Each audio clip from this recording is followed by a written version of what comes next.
So Stranger Things is officially over. Kind of. But for now, the main live-action series has come to an end with its 5th season in 9 years. So the big question is, did the show stick the landing? In recent years, a lot of these huge tentpole shows haven't exactly had the greatest of endings, a lot of them marked with controversy and mixed opinions, and unfortunately, Stranger Things is no different. So in this video, I'm going to be going over the highs and lows of Season 5, just like I did for the other seasons. If you haven't seen that video, you should check it out. Things I liked and didn't like, and just where I think Stranger Things lands on the spectrum of great TV shows and how it'll be remembered. But I also just want to very quickly emphasize just how difficult endings really are. All the comparisons to things like Game of Thrones or Dexter feel a little out of line to me. The different methods of coping with disappointment, like the theories of a secret special 9th episode. I'm going to talk about all of it. I wrote down my thoughts on each specific set of episodes that were released, so I'm going to be talking about them in that order, part 1, part 2, and then the finale. So let's head into the Upside Down, into Vecna's dream world, and up into the abyss as we talk about Stranger Things Season 5.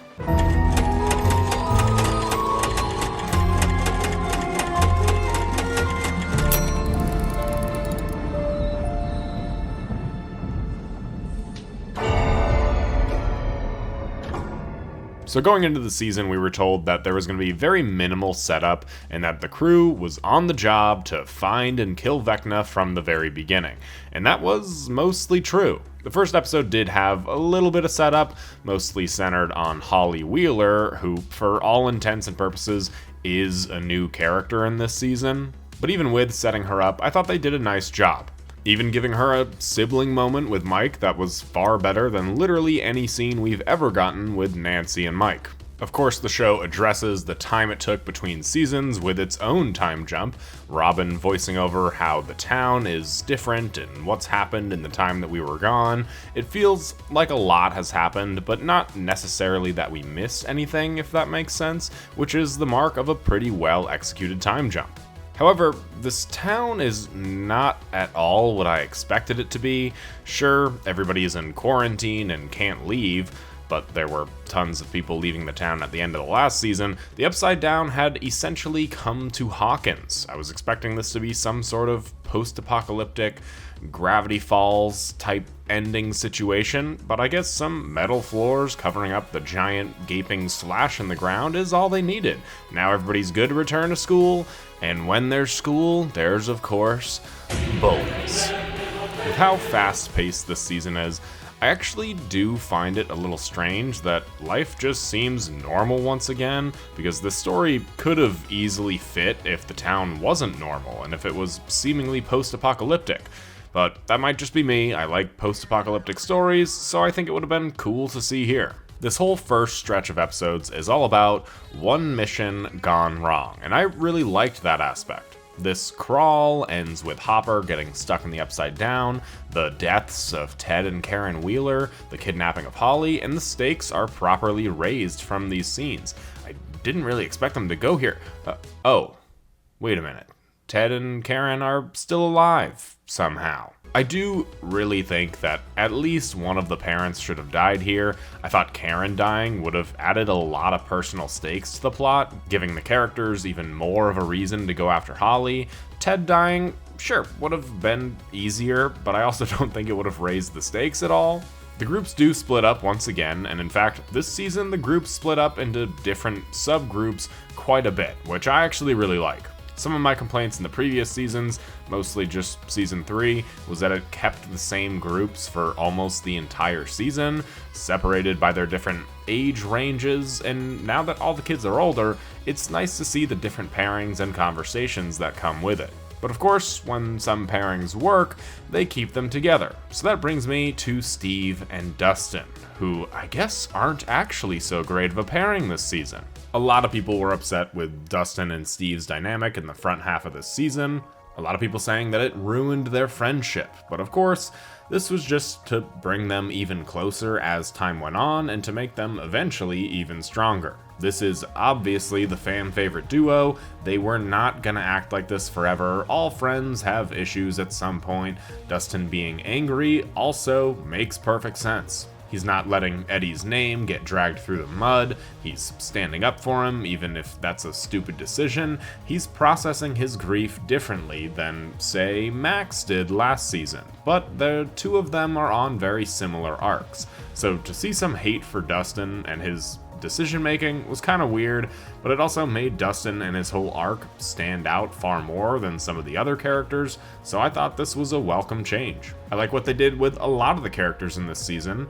I also don't like what they did with some others. Mike, in particular, in this first half of the season, seems to have stepped up quite a bit, being the leader and protector for most of the season, and it really brings his arc full circle from being that leader that needed protection to being the leader that protects others. I do think he is much more of a leader and a focal point in this first stretch of episodes than he is later on in the season, but it was nice for this show to finally remember that Mike is the first and foremost protagonist of the show. I don't think he felt like the main character in seasons 2, 3, or 4 whatsoever. He still kind of doesn't later in this season, but that's mainly due to the amount of characters in this season, but I'll get to that later. Hopper seems far more like his season 2-ish counterpart, which is fine. He was good back then, but not the greatest father, and that definitely continues on in this season. He's not really confident in Elle's abilities, he wants to blow himself up with no regard for anybody else in his life, and he gives this monologue about his daughter like it's the first time we're learning about her. In fact, a lot of this season is just characters telling us what's going on, whether that be the plans or the actual actions they're making, and it's all around very weird. There's the whole controversy around Netflix urging writers to do this, and I hadn't really seen that up until this season, and that feels very weird for a show like this, as big as this show is. This is as close as you can get to appointment television nowadays, so for the writing to be manipulated in the way that it is, sets a terrible precedent going forward. Robin is once again dialed to 11 this season with how, ditzy she is. I didn't like that and how they changed that about her in the last season. I liked her a lot in season 3, which is the biggest compliment I can give season 3, but I don't think that she's great here. Her main purpose in this season is to help Will grow as a character, and in those moments with this pairing, I actually think she's great, and obviously does a lot to help Will, but I'd be lying if I said I didn't miss this smart, sarcastic, and all-around different version of Robin that we had back in season 3. And across the first set of episodes, not a lot of characters get the spotlight. Jonathan, Steve, Nancy, Joyce, none of them seem like they get a lot of time. Sure, Jonathan and Steve have their little feud over Nancy, it's a little silly, but I gave this a bit of a pass because I figured they'd have a bigger focus later on, and some of them do, but others don't. One of the things I really didn't like about this season was just how powerful the Demogorgons were. Don't get me wrong, powerful enemies in a horror story are needed, but in this whole sequence, these things are indestructible. How great would it have been to see all these soldiers working together to defeat one Demogorgon, and when they finally kill it, the soldiers are cheering, patting each other on the back, just for all of the other ones to show up and completely annihilate everyone. The Demogorgons are already invulnerable to bullets, so when Vecna shows up and is also invulnerable to bullets, it just doesn't really make him feel all that special. I just hate when there's literally no chance of our characters or anybody actually defeating an enemy. I don't know, that's always kind of been a pet peeve of mine. It's fine when this show was mostly survival horror, but now that it's more action focused, you can't really have a lot of action when you can't kill the monsters. All that being said, Vecna's entrance in episode 4 is great. The Duffer Brothers said that they took inspiration from Darth Vader's entrance in Rogue One, and I can definitely see that. Vecna is very intimidating and brutal in this scene. Knowing that this is the first time that our characters are seeing him really puts the horror in the front seat, and this whole sequence is just great. But hot take here, I'm not a big fan of this design. This is just your everyday CGI villain. I much preferred the heavy prosthetic makeup in season 4, Grinch belly and everything, but from what I gather online, everybody else seems to like this Groot version better, so I guess they improved it for a lot of people, whatever. Another thing I absolutely hate was how long it took to make Will cool. I look at him now, see all the Harry Potter comparisons, and think that he's great, but the reality is, this character was sidelined the past 2+ seasons because they just didn't know what to do with him. Something like this happening earlier on, even if it was just last season, would have been far cooler, made a lot of sense, and it would have given Will something to do. I guess that's the power of a different haircut. The other really big storyline from this stretch of episodes, of course, centers on Holly, and there's this small mystery about this imaginary person she's seeing called Mr. Whatsit. For a little while, I was very intrigued about what this could have been. The obvious answer was that it was going to be Vecna or Henry in some way, and that's ultimately what happened, even when they did this big reveal scene like it was going to shock people. But I thought this was a very unique aspect to this season, very fairy tale coded. I ultimately have mixed thoughts about this whole dream world and Max being here, but I do think it was ultimately just a way to show more of Jamie Campbell Bower's face. I also felt like this whole dream world and Max somehow being here was going to open the door for a lot of other dead characters to return. I thought in the second part we'd get a lot of cameos from people like Eddie, Bob, Barb, I don't know, maybe even Benny. All of them helping Max and the kids return home, kind of like, kind of like Bing Bong from Inside Out.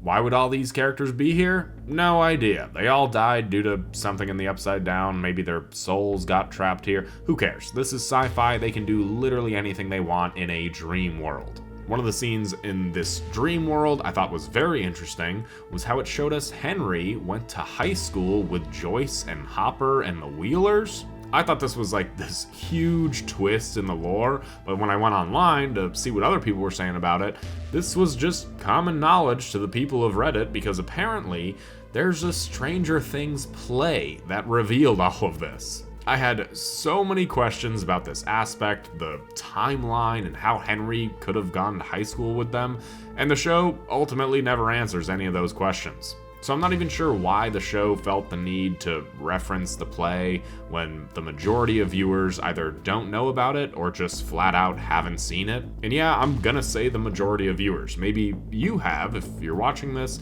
If you're a Stranger Things superfan, then of course you have. But I don't think a lot of people know of this play, and definitely not about the events that happen in it. Everything in this first part just seemed a bit obvious to me. Mike tells Will that he's kinda like Vecna.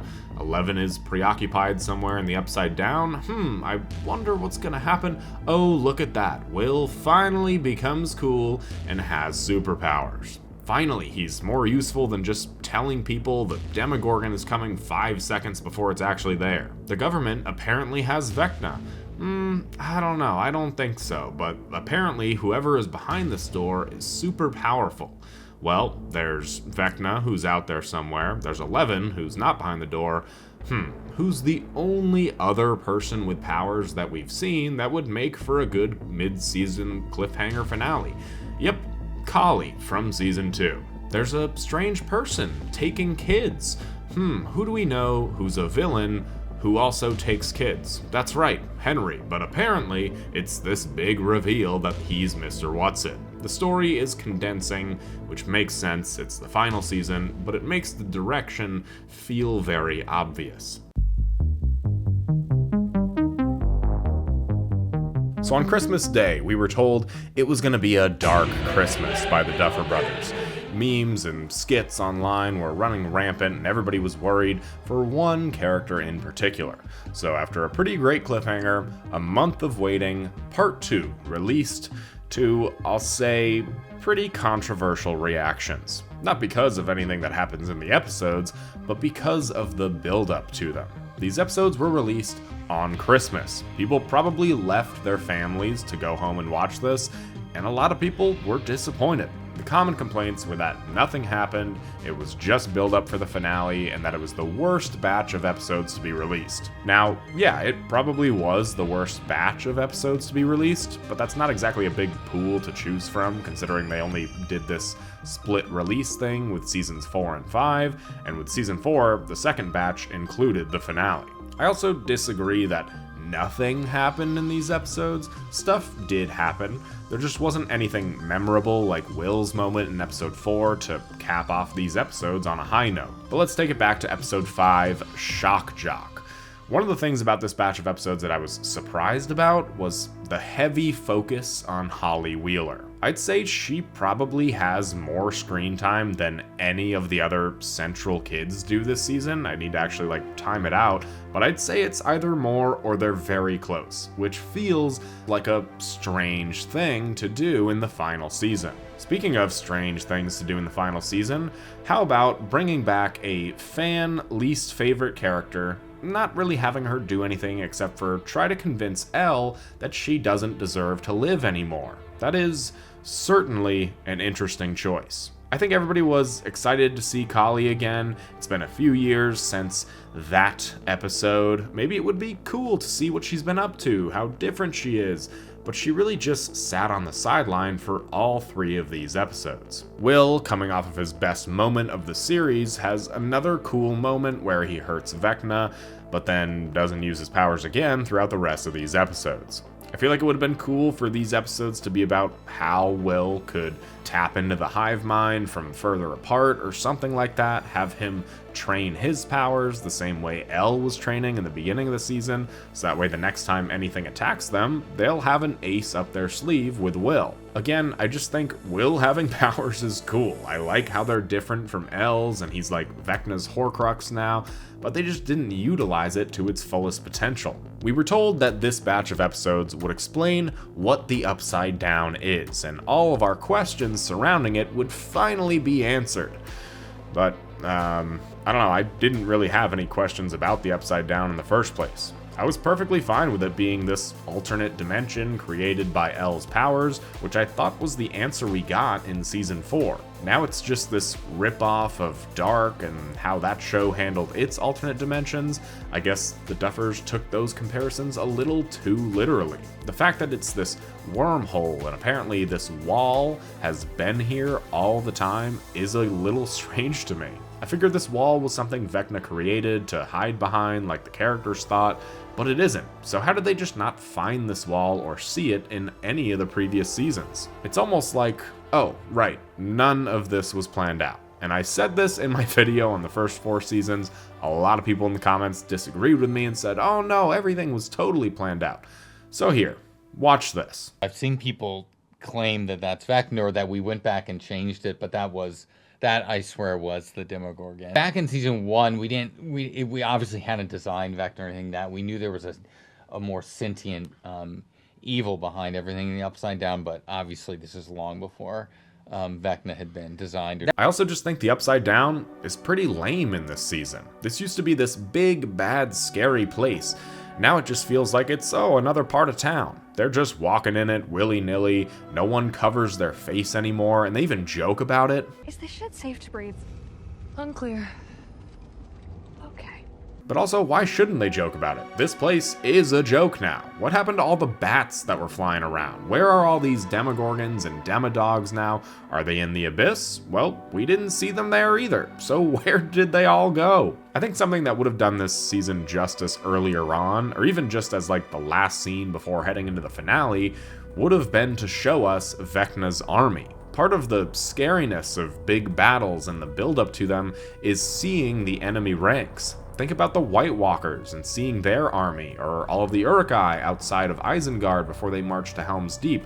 I think something like this, but with Demogorgons and bats and dogs, would have gone a long way. Right now, as we head into the finale, it just seems like it's Vecna, and with the combined efforts of everybody, I don't see how they're not just gonna march in there and take him down. The villain doesn't seem like he's gonna win. It doesn't seem like our group is up against insurmountable odds. Sure, Vecna and his powers are intimidating, but he was almost killed by Nancy and her shotgun. Now they've got tons of firepower, Eleven and Will are gonna fight him. I just fail to see where the stakes are. Another thing I've seen a lot of people mention when it comes to this season are what I like to refer to as light bulb moments. People will be doing random things, saying random things, then suddenly it sparks a plan in someone's mind. Then somebody offers a counter plan, then they just move forward with that, or a mix of both. It happens time and time again, to the point it was just exaggerated.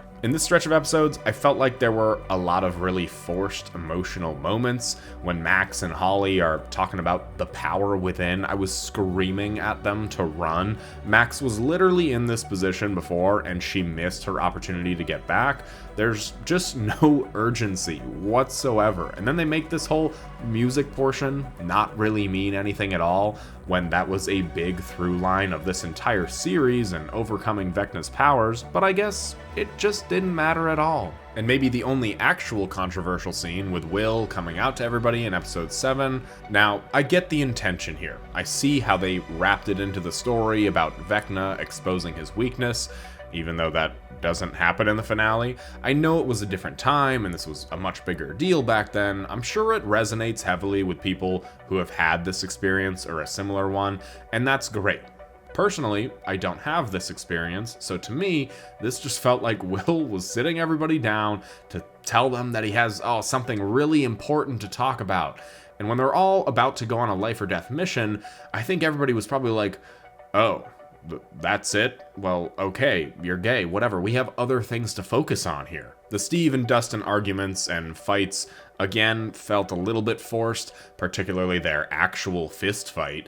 But I think that these two have such great on-screen chemistry that any of the forced bits went away, and these scenes felt very emotional. Dustin telling Steve that he can't lose him too actually brought a tear to my eye. Also, side note, but I think that Gaten has probably grown to be one of the better actors in the show. He's got the comedic chops, the dramatic chops. I wouldn't doubt if he goes on to be one of the more successful actors from this show. I'll say the same thing for Nancy and Jonathan. Their acting and chemistry brings the emotional scenes up by quite a lot, and their very unusual breakup when they're dying was very emotional for a bit, until the goop around them just hardened and everything was fine afterwards. I also see a lot of people saying that this wasn't a breakup or they didn't see it that way.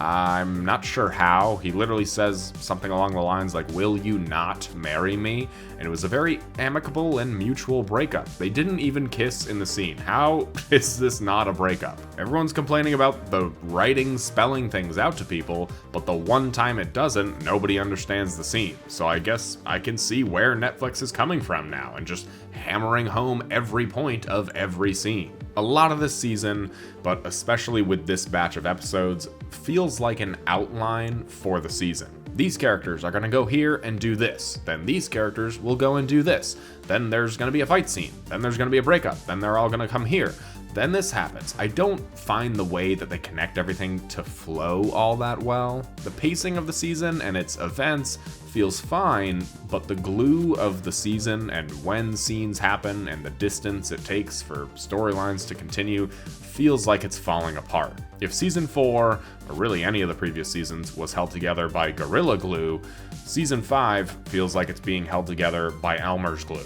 Truly, one of the biggest reasons I think this season doesn't work all that well is because there's too many characters in one place. Season 4 more or less worked because they were all in different locations around the world, but it just seems like everybody in this season is fighting for screen time. There's the main 4, Eleven, Hopper, Joyce, Steve, Nancy, and Jonathan, which is already a lot of characters, but that's why in earlier seasons they would have them all separate until the end because it's a lot. But now, it's not just them. There's Erica, Robin, Vicky, Murray, Collie, Mr. Clark, Holly, Derek, Karen, Max, Henry. There's just so many characters now, all of them clued in on what's going on, so there's only so much they can do with all of them. A big complaint is that nobody died, and I can definitely see that complaint. The Duffer Brothers also said that this wasn't Game of Thrones, so they weren't just gonna kill off characters for shock value, which Also isn't what the early seasons of Game of Thrones did, but whatever. And honestly, I kind of respect it. Killing off characters just for pure shock value is not necessarily a move that pays off. Just ask The Walking Dead. But at the same time, with how many characters there are, do we really need Karen Wheeler here to come and save the day? Wouldn't it have raised a lot of the personal stakes for Mike and Nancy to go and get their sister because their mother died? That would also make Vecna more imposing, more threatening, because he would have been the cause of a main character's death. He hasn't done that at all, and it turns out he never would. Vecna is a great villain. He's threatening and imposing, has a great backstory, but part of what makes a good villain is how their goals interfere with our character's goals. And by killing off a character, that would make him that much better of a villain. So I don't really buy into the whole "this isn't Game of Thrones" argument from the Duffers. To make a memorable and hateable villain, you should have probably had him kill or be the reason for somebody's death. These people are in constant life or death situations in this season, and no one has any lasting injuries or anything like that, so I see where a lot of the complaints come from and why they say this season doesn't have any stakes. I think the season ultimately does have stakes to it, they just don't feel high enough for a final season entering the series finale, which ultimately just kind of sucks as a big fan of this show. The stakes felt infinitely higher going into the finale of Season 4 than it did for Season 5.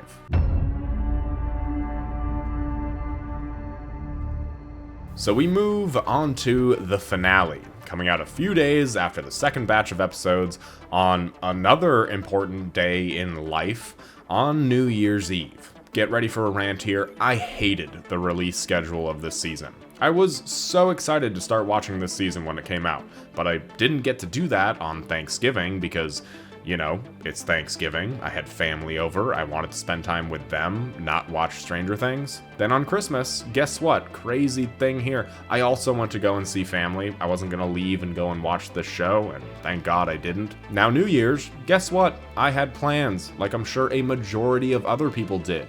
I don't think Stranger Things is more important than my other holiday plans, so I didn't get to watch this finale until yesterday, which would be January 4th. So of course, anytime I'd accidentally open Instagram or get a notification from Reddit or something, it was a spoiler.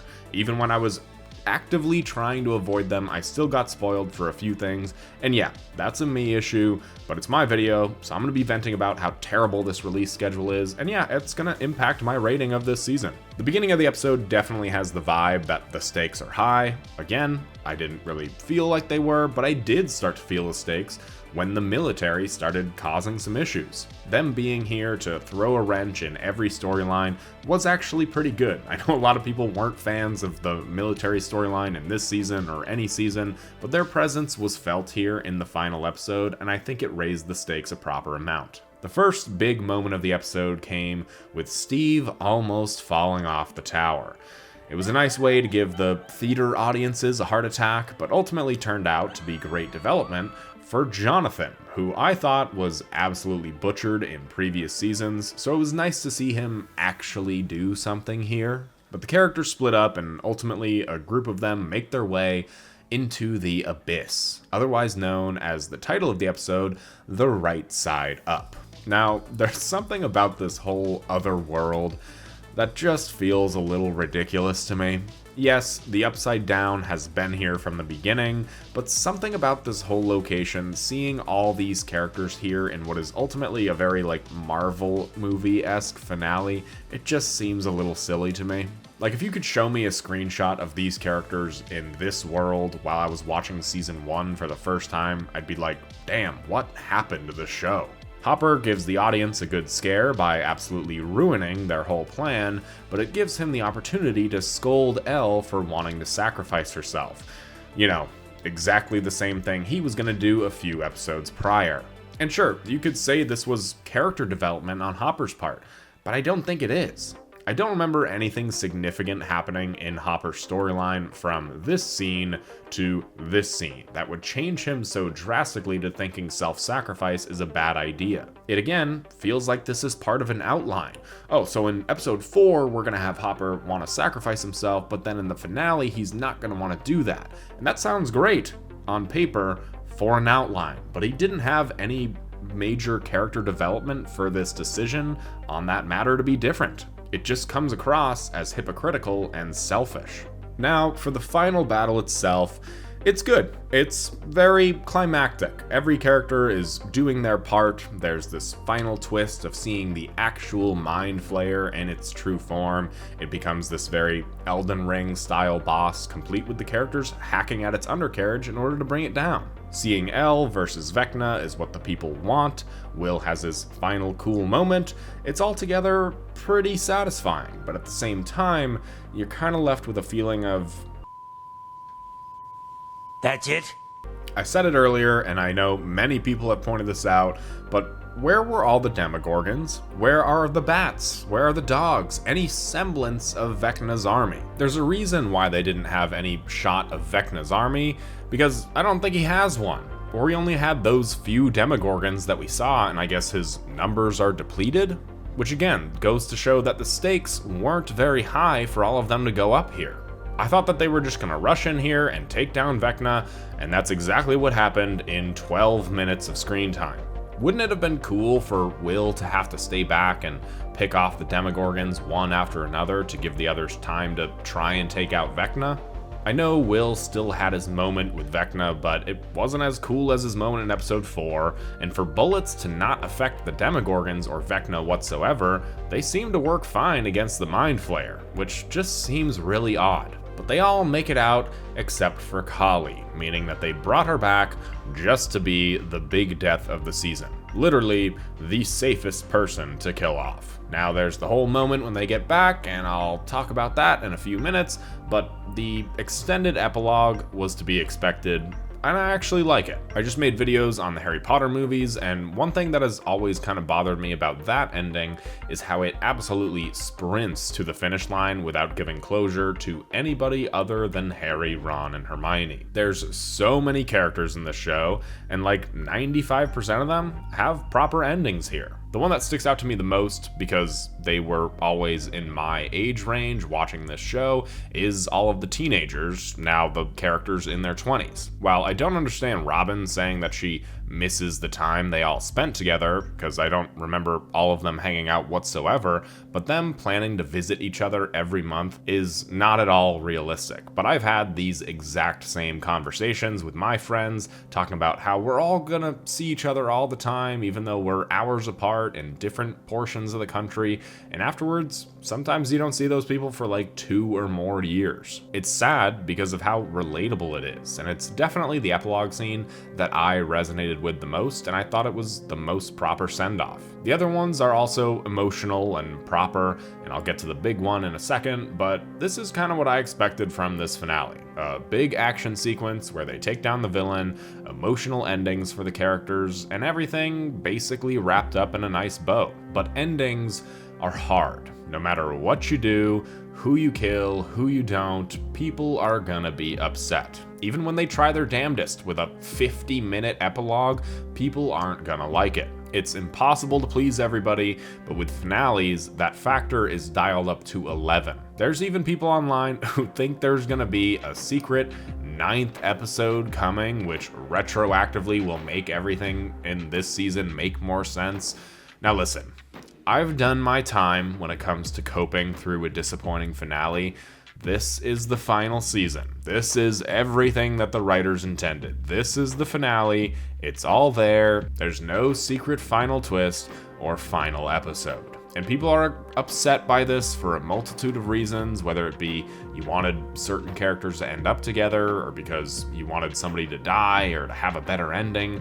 All of the blame is being thwarted to the Duffer Brothers. And what the Duffers have said about the finale makes me realize why David and Dan were so silent and are still so silent about season 8 of Game of Thrones. These interviews just make things so much worse. From talking about how there were Demogorgons there, they just weren't around, to how there's no real meaning behind the 12 kids, or how Joyce and Hopper realized who Henry was off screen, to now one of them saying that everybody should cut him some slack because he's sick and he's exhausted. Each and everything that they say is just making things on the internet so much worse. I'm gonna play devil's advocate here, and I am gonna cut him some slack. Endings are hard, and ending a giant show like Stranger Things is no easy feat.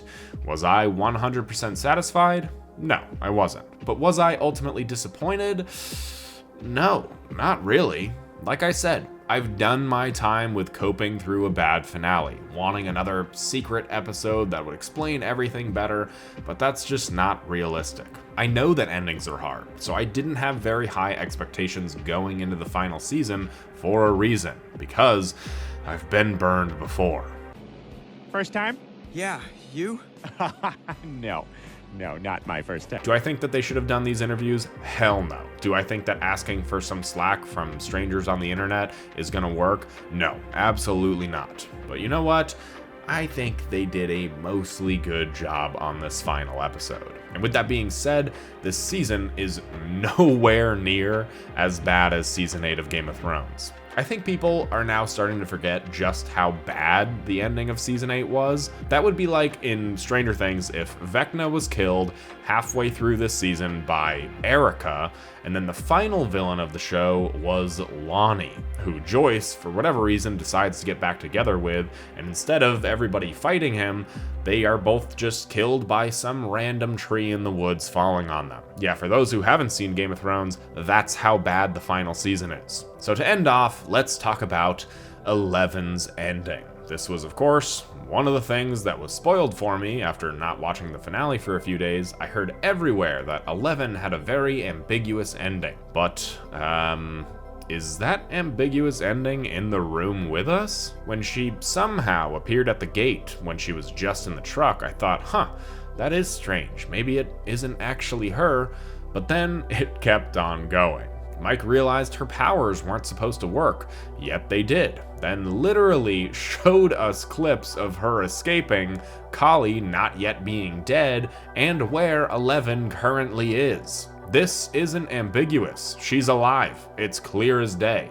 And yeah, this could all be in Mike's head and where he thinks she is, but there's really no argument for the contrary. She wouldn't have been able to use her powers in that moment. She did somehow just disappear after getting out of the truck. There's not really any theory you could have that this was the real 11 standing there. 11 is alive. More people than just the Duffers and Millie know that answer. They were never gonna kill her off. When they do the next season, they're just gonna use this footage as an explanation for her being alive, which brings me to my final point. Yeah, Stranger Things isn't over. We've already been told that there's some spin-offs in the works. There's the animated prequel, and then there's probably going to be an actual prequel with the younger versions of characters in high school. But I don't believe for a second that Stranger Things is actually over. We just got 11's lumberjack ending of Dexter, and in 5 or 10 years, we're going to be getting Stranger Things 2000, or something like that. I don't believe the Duffers when they say that this is it, that we're never gonna see these characters again. Maybe it's possible that the Duffers won't return to make a season 6 or a sequel or whatever. I don't think everybody in the cast will come back, but I wouldn't be surprised if we get a season of Mike going to find Elle because the government found her or something like that. Let these characters rest for now. Let the rest of the cast go out and do some other stuff. Let Noah Schnapp start his rewatch podcast. And when they realize they're running out of money, get the band back together. It's so difficult to get people to watch new TV shows that I'd probably bet my house that sometime over the next decade, we're gonna get what will essentially be season 6 of Stranger Things. But for now, this is it. Seasons 1 to 5, a complete story told from beginning to end. Ultimately, Stranger Things season 5 was overhyped. I don't think it was possible for it not to be overhyped. When fan theories go rampant for any show, a lot of people are gonna be disappointed. Disappointed that their theories didn't come true, disappointed there isn't some secret 9th episode, disappointed that their character ships didn't come true, that the writing wasn't great, that the villain was killed too early, whatever it may be, disappointment is gonna be a very common word associated with this finale.